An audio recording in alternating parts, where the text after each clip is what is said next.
ఈరోజే రమా ఏకాదశి పరమ పవిత్రమైన రోజు. ఈరోజు ఏమీ చేయకపోయినా సరే రాత్రి 12 లోపు ఈ వీడియో చూస్తే చాలు, ఈ కథలు వింటే చాలు. 5 నిమిషాల్లో మీ జాతకం మారిపోతుంది. కుబేరులుగా మారిపోతారు. ఈరోజు ఈ కథలు విన్నా చెప్పినా 7 జన్మల పాపాలు ఈ రోజుతో పోయి కోటి జన్మల మహాపుణ్యం వస్తుంది. కష్టాలు బాధలు పోయి ఐశ్వర్యం సిద్ధిస్తుంది. ఇక మీ ఇంట్లో అన్ని శుభాలే జరుగుతాయి. ఏడాది పొడవునా నెలకు 2 పక్షాలు ఉంటాయి. ఒకటి శుక్లపక్షం, రెండవది కృష్ణపక్షం. పక్షానికి ఒక ఏకాదశి చొప్పున 24 ఏకాదశులు ఉంటాయి. ప్రతి నెల అమావాస్యకు పౌర్ణమికి ఏకాదశులు వస్తాయి. ప్రతి నెలలో పౌర్ణమికి ముందు వచ్చే ఏకాదశిని శుద్ధ ఏకాదశి అంటారు. సంవత్సరం మొత్తంలో ఇటువంటి శుద్ధ ఏకాదశులు 12 ఉంటాయి. ప్రతి నెల అమావాస్యకు ముందు వచ్చే ఏకాదశిని బహుళ ఏకాదశి అంటారు. సంవత్సరం మొత్తంలో ఇటువంటి బహుళ ఏకాదశులు 12 ఉంటాయి. దేవదానవులు ఏకాదశి రోజు ఉపవాసంతో రాత్రింబగలు శ్రమించి క్షీరసాగరాన్ని మదించగా ద్వాదశి నాడులు శ్రీ మహాలక్ష్మి వెలువడి వచ్చి దేవతలకు ప్రత్యక్షమై వారిని అనుగ్రహించింది. నాటి నుండి ఏకాదశి నాడు పగలు రాత్రి ఉపవాసంతో ఉండి జాగరణ చేసి శ్రీహరిని స్తుతించిన వారికి స్వామి కృప వలన ముక్తి కలుగుతుందని నమ్మకం ఏర్పడింది. శుక్ల ఏకాదశి నాడు సూర్యుని నుండి వెలువడిన 11వ కళ చంద్రుడి ప్రవేశిస్తుంది. బహుళ ఏకాదశి నాడు చంద్ర మండలం నుండి 11వ కళ సూర్య మండలాన్ని చేరుతుంది.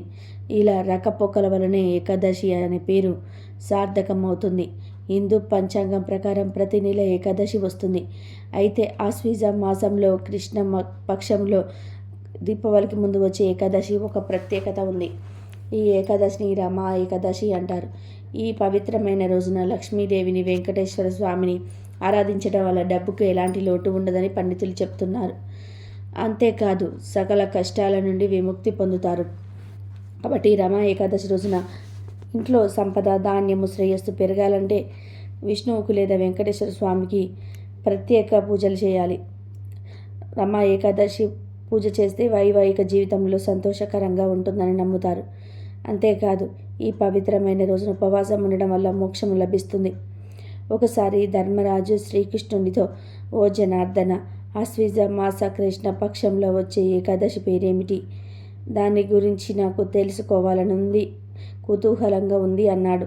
అప్పుడు శ్రీకృష్ణుడు జవాబిస్తూ, ఓ ధర్మరాజా, ఆశ్వీజ మాస కృష్ణ పక్షంలో వచ్చే ఏకాదశి పేరు రమా ఏకాదశి.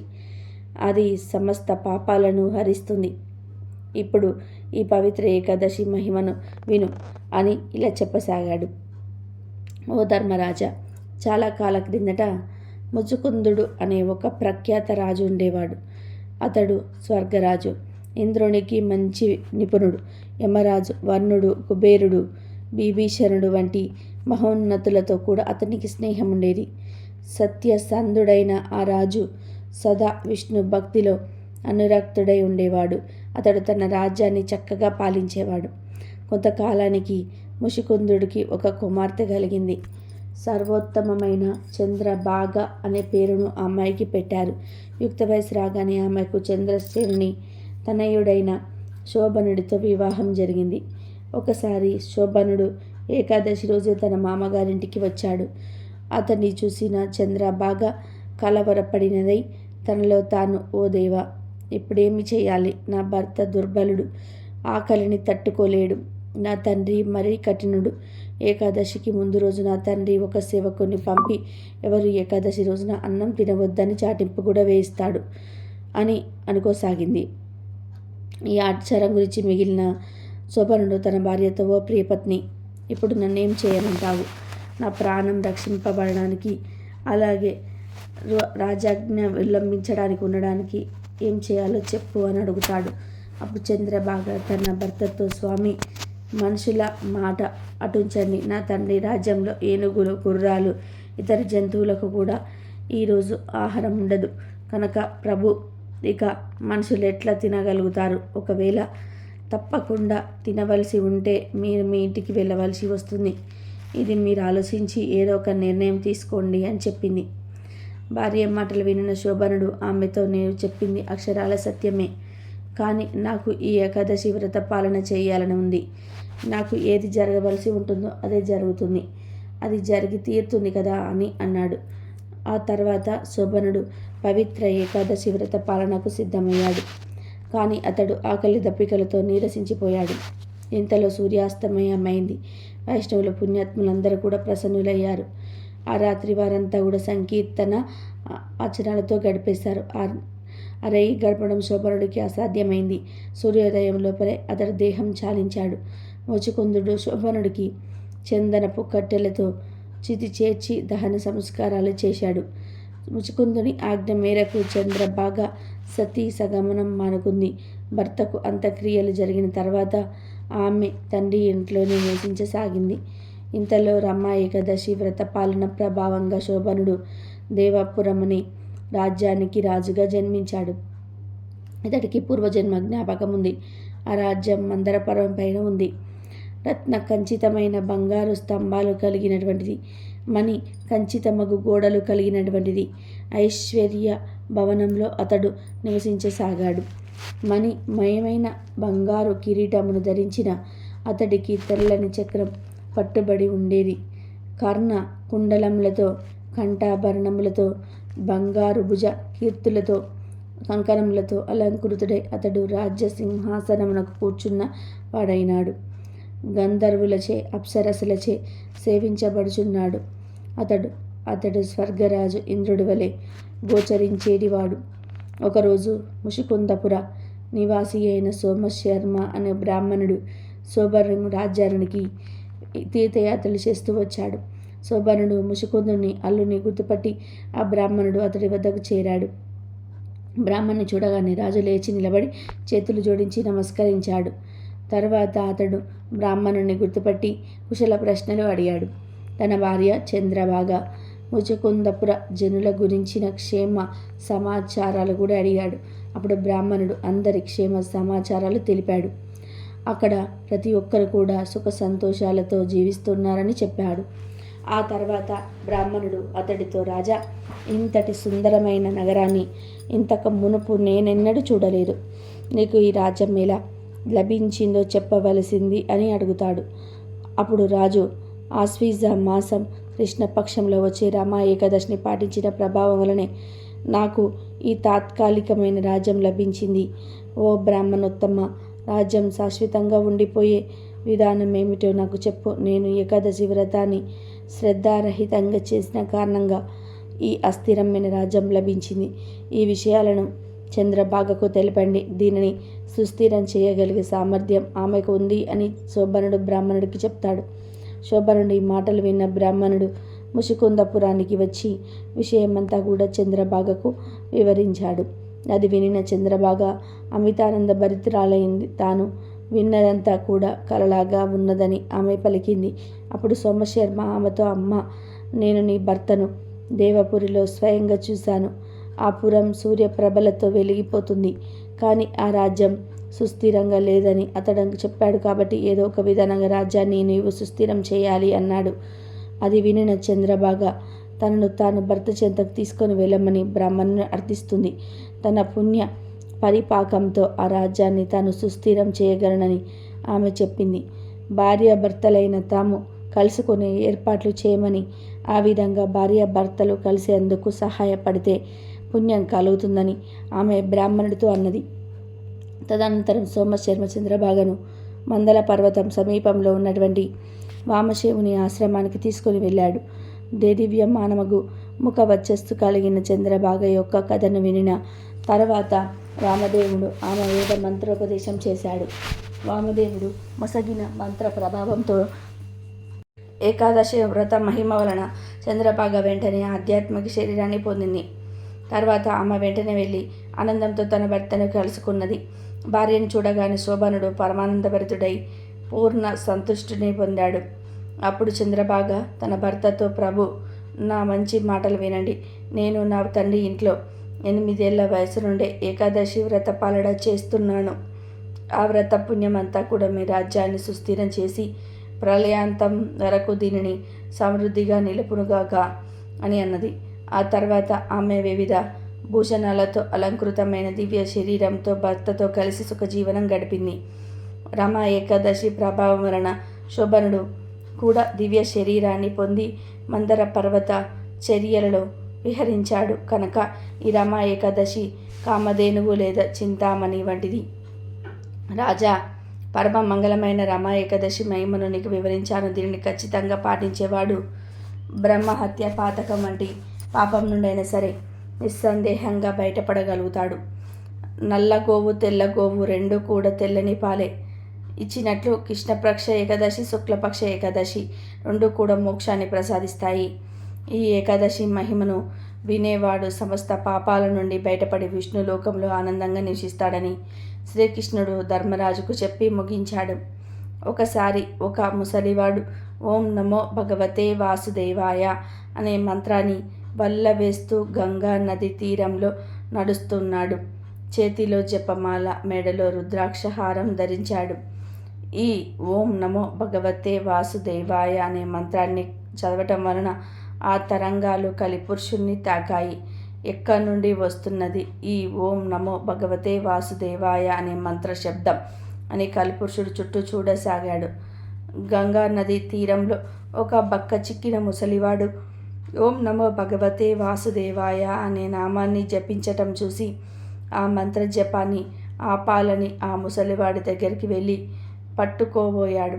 కానీ కలి ఆయన మీద చీయ వేసిన వెంటనే ఎగిరి 1/2 కిలోమీటర్ దూరంలో పడ్డాడు. కొంతసేపు ఏం జరిగిందో కలికి అర్థం కాలేదు. కాసేపు అయ్యాక చూస్తే ఆ ముసలివాడు ముందు ఎక్కడో ఓం నమో భగవతే వాసుదేవాయ అనే మంత్రాన్ని జపిస్తూ వెళ్తున్నాడు. ఎలాగైనా పట్టుకొని నామజపాన్ని ఆపాలని మళ్ళీ దగ్గరికి వెళ్ళాడు కలిపురుషుడు. మళ్ళీ పట్టుకోవడానికి ప్రయత్నించేశాడు. ఈసారి మరింత దూరంలో పడ్డాడు. ఆ దెబ్బకు కలిపురుషుడు గజగజ వణికిపోయాడు. ఇతడు చూస్తే బక్క చిక్కి ఉన్నాడు. గట్టిగా గాలి వేస్తే ఎగిరేలా ఉన్నాడు. కానీ పట్టుకుందామనుకుంటే నేను ఎక్కడో పడిపోతున్నాను. ఒకవేళ నా శక్తి సన్నగిలిందా? కలియుగం ఆరంభంలో శ్రీకృష్ణుడి వలన నా రాక ఆలస్యమైంది. ఇదేమైనా శ్రీకృష్ణుడి మాయా ప్రభావమా? అసలు ఇంతకీ ఆ ముసలివాడు ఎవడు? శివుడా విష్ణువా అనుకుంటూ ఉండగా కలిపురుషుడికి అటుగా వెళ్తున్న వేదవ్యాసుడు కనిపించాడు. కలి వెంటనే వ్యాసుడి దగ్గరికి వెళ్ళి, మహానుభావ, సమయానికి వచ్చావు, నా సందేహాలు నివృత్తి చేయండి అన్నాడు. దానికి వేదవ్యాసుడు నవ్వి, ఇది నీ రాజ్యం, ఈ కలికాలం నీది, నీకే సందేహమా? ఇక్కడ ఏ ఇద్దరిని సక్రమంగా ఉండనివ్వవు. ఎవరైనా కలుసుకున్నారు అంటే కళ్ళలో నిప్పులు పోసుకుంటావు. ఇలాంటి నీకు నా అవసరం ఏమున్నది? ఇంతకీ నువ్వు కుశలమే కదా అని అన్నాడు. దానికి కలి, నేను కుశలమే, నా రాజ్యంలో నేను కాక నువ్వైతే ఆదలించవు కదా. అదిగో ఆ దూరంగా వెళ్తున్నాడే ఆ ముసలివాడు ఎవరు? ఆయన్ని పట్టుకోబోతే నా బలం సరిపోవటం లేదు. ఇది అసలు నా రాజ్యమేనా? అసలు మీరందరూ కలిసి నన్ను మాయలు చేస్తున్నారా? చెప్పండి అని వేడుకున్నాడు. దానికి వేదవ్యాసుడు నవ్వి, ఓహో అదా నీ సందేహం, అర్థమైంది. ఆయన పరమ విష్ణు భక్తుడు. ఆయన జపించే నామం వలన విష్ణు శక్తి ఉత్పన్నమై నేను దగ్గరికి రానివ్వటం లేదు. పట్టుకోవాలని ప్రయత్నించావా విష్ణువుని నాశనం చేసి కలియుగాన్ని లేకుండా చేస్తాడు. త్రికరణ శుద్ధిగా నిత్యం ఓం నమో భగవతే వాసుదేవాయ అనే నామాన్ని ఎవరు పఠిస్తూ ఉంటారో వారిని నువ్వు కనీసం తాకను కూడా తాకలేవు. కనుక ఓం నమో భగవతే వాసుదేవాయ ఈ మంత్రాన్ని ప్రజలు పట్టుకునే లోపే నువ్వు పట్టుకోలేదంటే నీ రాజ్యంలో నువ్వు ఉండలేవు అని చెప్పి వెళ్ళిపోయాడు వేదవ్యాసుడు. కాబట్టి ఇంతటి మహత్తరమైనది ఓం నమో భగవతే వాసుదేవాయ అనే మంత్రం. ఈ మంత్రాన్ని నిత్యం జపించే వారిని కలి పట్టలేడు. ఈ కథ భవిష్య పురాణంలోనిది. ఈ కథ విన్న, ఈ నామం పలికిన సమస్త కోరికలు నెరవేరుతాయి. కలి ప్రభావం ఉండదు. సాధారణంగా శివుడు గొప్ప లేక విష్ణువు గొప్ప అనే సందేహం లోకంలో చాలామందికి కలుగుతూ ఉంటుంది. అందుకు సంబంధించిన ఒక అద్భుతమైన కథ ఉంది. అప్పుడు దేవతలకు రామేశ్వరం అనే పదం ఏ మాసానికి చెందినది అనే సందేహం కలిగినది. రామస్య ఈశ్వర అని రాముడికి ప్రభువు అని అర్థం వస్తుంది. అది శివాధిక్యం అంటే శివుడే గొప్పవాడని చెప్తుంది. శివధనస్సు విరిచిన రాముడు శివుడి కంటే ఏ విధంగా తక్కువ? విష్ణుమూర్తిని అడిగి సందేహం నివృత్తి చేసుకుందామని వైకుంఠం వెళ్ళాడు దేవతలు. అప్పుడు విష్ణువు ఏమిటి అందరూ ఇలా కలిసి వచ్చారు అని అడుగుతాడు. దానికి దేవతలు తమకు వచ్చిన సందేహం గురించి చెప్తారు. మీరు మరియు శివుడిలో ఎవరు గొప్ప అని అడగగా దానికి సమాధానంగా విష్ణువు చిరునవ్వు నవ్వి, ఇంత చిన్న విషయానికి ఎంత దూరం వచ్చారు? ఈ పదాన్ని చూస్తేనే తెలుస్తుంది. రామస్య ఈశ్వర, ఈశ్వరుడే రాముడికి అధికారి, నాకంటే శివుడే గొప్పవాడు అని అన్నాడు విష్ణుమూర్తి. విష్ణువు వినయంతోనూ అహంభావం ఉండకూడదనే ఉద్దేశంతోనూ మొహమాటంతోనూ ఇలా చెప్పి ఉంటాడు అని దేవతలు భావించి తన సందేశ నివృత్తి కోసం అక్కడి నుండి కైలాసానికి బయలుదేరారు.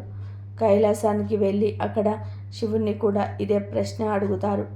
దానికి సమాధానంగా శివుడు, ఇందులో సందేహించడానికి ఏముంది, రాముడే నా ప్రభువు గనక విష్ణువే గొప్పవాడు అన్నాడు. ఆ మాటలు విన్న దేవతలు ఇద్దరితో పెట్టుకుంటే కుదరదు అని బ్రహ్మగారి దగ్గరికి వెళ్ళారు. అక్కడ బ్రహ్మను కూడా ఇదే ప్రశ్న అడుగుతారు. వీరి బాధ విన్న బ్రహ్మగారు, రామేశ్వరుడంటే రాముడొక్కడు, ఈశ్వరుడొక్కడు అని అర్థం కాదయ్యా, రాముడే ఈశ్వరుడే రాముడు అన్నారు. అసలు శివకేశవులకి భేదం లేదు అని బ్రహ్మగారు సెలవిచ్చారు. శివాయ విష్ణు రూపాయ శివరూపాయ విష్ణవే, శివుడే విష్ణువు, విష్ణువే శివుడు. శివుడు హృదయాన్ని పరిశీలన చేస్తే విష్ణువు ఉంటాడు, విష్ణు హృదయాన్ని పరిశీలిస్తే శివుడు ఉంటాడు అని బ్రహ్మ దేవతలకు చెప్తాడు. అందుకే శాస్త్రం శివుని దూషిస్తే అది విష్ణువుకి కోపం కలిగిస్తుందని, విష్ణువును దూషిస్తే వారు శివుని ఆగ్రహానికి లోనవుతారని చెప్తుంది. శివుడు విష్ణువు రెండుగా కనిపిస్తున్న ఒకే శక్తి, ఇద్దరు ఒకటే. శివుడు నిత్యం కళ్ళు మూసుకొని విష్ణువును ధ్యానిస్తే విష్ణువు నిత్యం శివనామస్మరణ చేస్తాడు. వారిద్దరిని కలలో కూడా వేరుగా భావించరాదు. ఈరోజు మంచి పనులు చేయడం ద్వారా విధి రాత ఎలా మారుతుందో తెలిపే పవిత్ర కథను వింటే మీ తలరాత కూడా మారిపోతుంది. రాజు అనే ఒక వ్యక్తి రోజు అడవిలోకి వెళ్ళి ఆకుకూరలు కొని తెచ్చుకొని అమ్ముకుంటూ జీవనం గడుపుతూ ఉన్నాడు. అలా అతను రోజు అడవికి వెళ్ళే దారిలో ఒక గుడిసె ముందు ఒక ముసలి బ్రాహ్మణుడు 7 కొండల స్వామి విగ్రహం చిన్నది పెట్టుకొని తులసి ఆకులతో అర్చన చేసేవాడు. అది చూసి రాజు చాలా ముచ్చటపడేవాడు.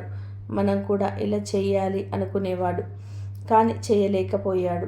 ఒకసారి అతను అడవిలో ఆకుకూరలు కోస్తూ ఉంటే తులసి చెట్టు కనిపించింది. వెంటనే ఆ వ్యక్తి, మనం ఎలాగో పూజ చేయలేము, ఇవి కోసుకు వెళ్ళి ఆ బ్రాహ్మణుడికి ఇద్దామని అనుకున్నాడు.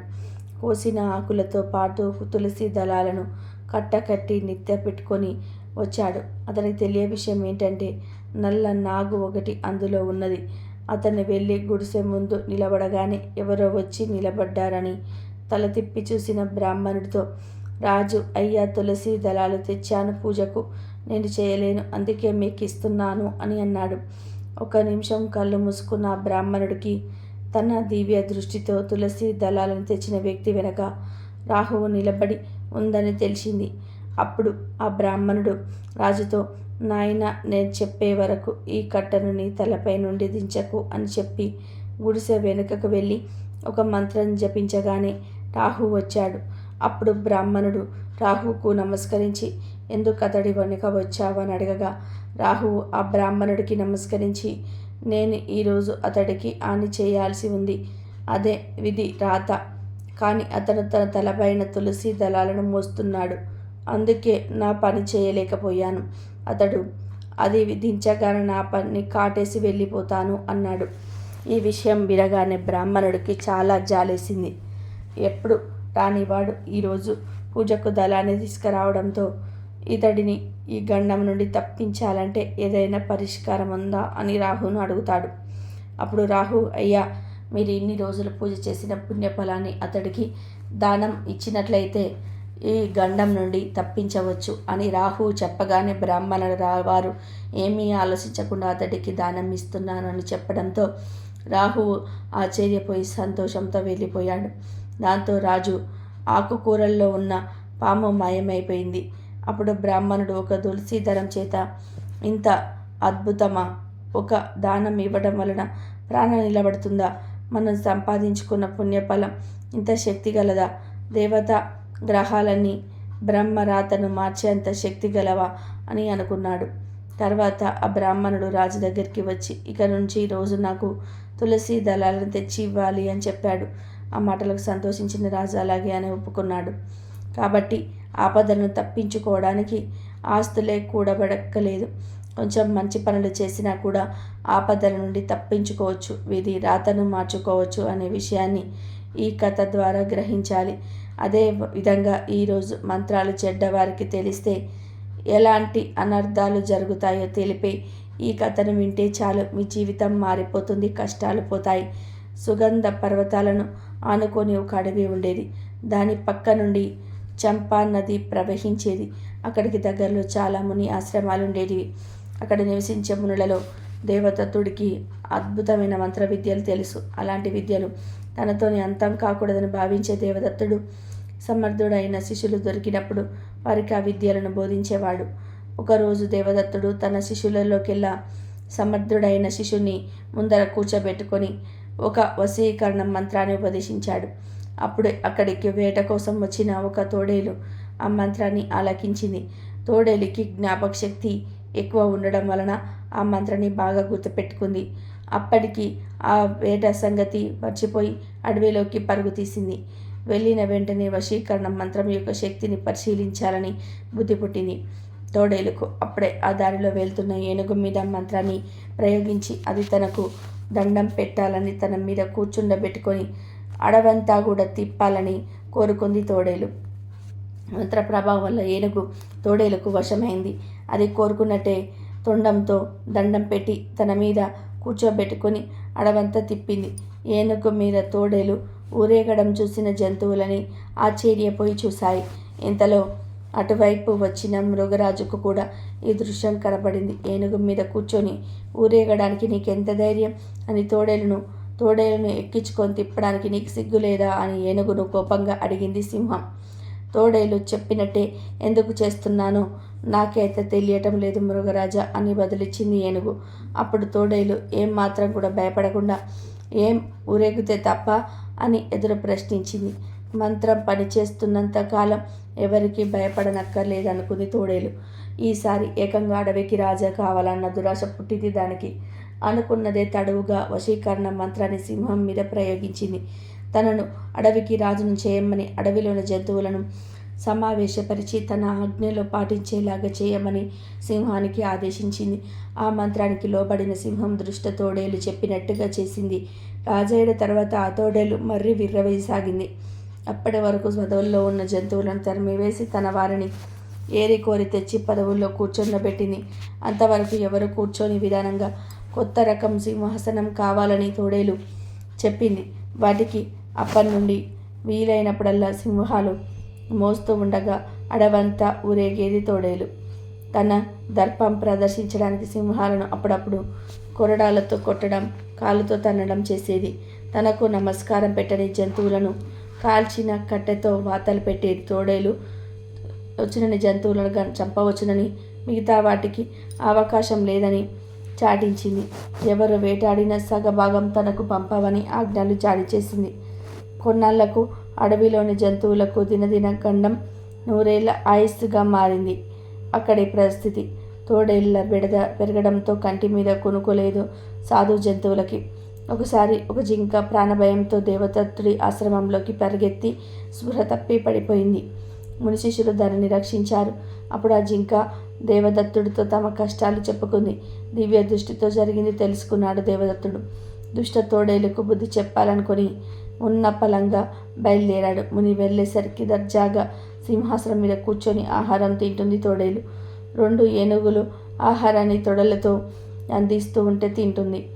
అడగ్గానే అందివ్వడానికి నీరున్న కూజాతో నిల్చుంది మరో ఏనుగు. వెడల్పైన ఆకులతో గాలి తగిలేలాగా విసురుతున్నాయి 2 ఏనుగులు. అదంతా చూసి ఆశ్చర్యపోయాడు దేవదత్తుడు. ఓ తోడేలు, ఇది చూడని పిలిచాడు ముని. మునిని చూసి బతకాలని లేదా, ఇక్కడికి ఎందుకు వచ్చావు అని అడిగింది తోడేలు. మంత్రాన్ని దుర్వినియోగం చేయడం తప్పని చెప్పేందుకే వచ్చాను అన్నాడు ముని. తన తప్పు అంగీకరించలేదు తోడేలు. సరికదా, ముని వన్న జాలితో వదులుతున్నాను, పారిపోతే బతుకుతావు, లేదంటే సింహాల చేత చంపిస్తాను అని తిరిగి బెదిరించింది. గర్వంతో ఉన్న తోడేలుకు బుద్ధి చెప్పాలని వచ్చిన దేవదత్తుడు ఏమాత్రం వెనక్కి తగ్గలేదు. నీకు పోయే కాలం దాపరించింది, అందుకే అలా విర్రవీగుతున్నావు, నీకు నచ్చినట్టే చెయ్యు అన్నాడు దానిని రెచ్చగొడుతూ. దేవదత్తుడి మాటలను సహించలేకపోయింది తోడేలు. దానికి పట్టరానంత కోపం వచ్చింది. ఆ మునిని చంపి పడేయండి అని సింహాలకు ఆజ్ఞ ఇచ్చింది. సింహాసనాన్ని మోస్తున్న సింహాలు రెండు భయంకరంగా గర్జిస్తూ ఒకేసారి ముందుకు దూకాయి. అవి దూకగానే తోడేలు కూర్చున్న ఆసనం కదిలిపోయింది. ఆసనం వాలిపోగానే అక్కడి నుండి కింద పడింది తోడేలు. గర్జిస్తూ సింహాలు ముందుకు వెళ్ళేసరికి ఏనుగులు బెదిరిపోయి అటు ఇటు పరుగులు తీశాయి. అప్పటికే కింద పడి మూలుగుతూ ఉన్న తోడేలును అవి తమ కాళ్ళతో తొక్కి చంపేశాయి. తన వైపు వస్తున్న సింహాసలు చూస్తూ అది చెయ్యెత్తి ఆగమన్నట్టు ఆదేశించాడు దేవదత్తుడు. సింహాలు రెండు తోక ఊపుతూ నిలబడ్డాయి. ముందుకు అడుగు వేయలేదు. అప్పటికే ఏనుగుల పాదాల కింద నలిగి తోడేలు చనిపోవడంతో అడవికి పట్టిన పీడ విరగడైంది. తర్వాత నుండి సింహమే రాజుగా అడవిని పరిపాలించింది. దేవదత్తుడు కూడా శిష్యులకు విద్యను, కొన్ని మంత్రాలు నేర్పేటప్పుడు తగిన జాగ్రత్తలు తీసుకున్నాడు. అదేవిధంగా ఈరోజు ధర్మము, కర్మ ఈ రెండిటిలో ఏది గొప్పది అన్న విషయాన్ని తెలిపే ఈ కథను వింటే చాలు 1000 ఏళ్ల వైకుంఠ ప్రాప్తి కలుగుతుంది. ఈ వీడియో కనుక మీకు నచ్చినట్లయితే ప్లీజ్ లైక్ చేయండి, షేర్ చేయండి, సబ్స్క్రైబ్ చేయండి. మరొక మంచి వీడియోతో మళ్ళీ కలుద్దాం.